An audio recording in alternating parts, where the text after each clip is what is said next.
నమస్తే అందరికి, నేను మీ శౌరిక్ సమంత. ఈ మినీ వ్లాగ్ అయితే నాకు చాలా స్పెషల్. ఎందుకో చెప్తాను, లాస్ట్ వరకు చూసేయండి. నేను ఇవాళ అయితే మా ఫ్యామిలీతో బయటకు వెళ్తున్నా. ఇదే నా కార్ అండ్ మార్నింగ్ 6 o'clock మా జర్నీ స్టార్ట్ చేసాం. ఇలాంటి క్లైమేట్స్ అప్పుడు జర్నీ చేస్తుంటే ఇంకా హ్యాపీనెస్ వస్తుంది. అలా ఫీల్ అయ్యే లోపే ఎండ దంచుకోవడం స్టార్ట్ చేసింది. ఇంతకీ మా జర్నీ ఎక్కడికో చెప్పలేదు కదా.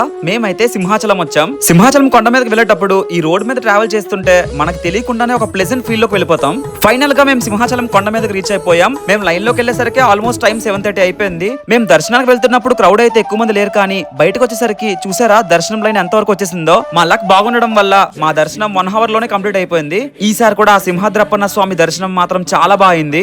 ఈవిడే మా మమ్మీ, చాలా ఎక్కువ ఆలోచిస్తుంది అండ్ నాకు ఇష్టమైన పర్సన్. ఈయనే మా డాడీ. నా కార్ బానే ఉందో లేదో ఇక్కడ నుంచి చూసేస్తున్నారు. వీడే మా తమ్ముడు. వీడి గురించి చెప్పాలంటే ఈ మినీ బ్లాగ్ సరిపోదు. మేము నలుగురం మంచిగా ఫొటోస్ తీసేసుకున్నాం. ఫైనల్ గా నాకు చాలా హ్యాపీగా అనిపించింది ఈ sweet journey with my family. మా ఫ్యామిలీతో ఇంతకు ముందు చిన్న చిన్న జర్నీస్ చేసినా సరే ఎప్పుడు బ్లాగ్ రికార్డ్ చేయడం కావలేదు. ఆ మెమొరీని మీతో షేర్ చేసుకోవడం కూడా అవ్వలేదు. అందుకే ఈ మినీ వ్లాగ్ నాకైతే చాలా స్పెషల్. అయినా చాలా మంత్స్ అవుతుంది నేను వ్లాగ్స్ తో మీ అందరి ముందుకు వచ్చి. సో కొంచెం లైక్ అండ్ కామెంట్ తో మీ సపోర్ట్ ని ఈ ఛానల్ కి ఇచ్చేయండి. Bye guys.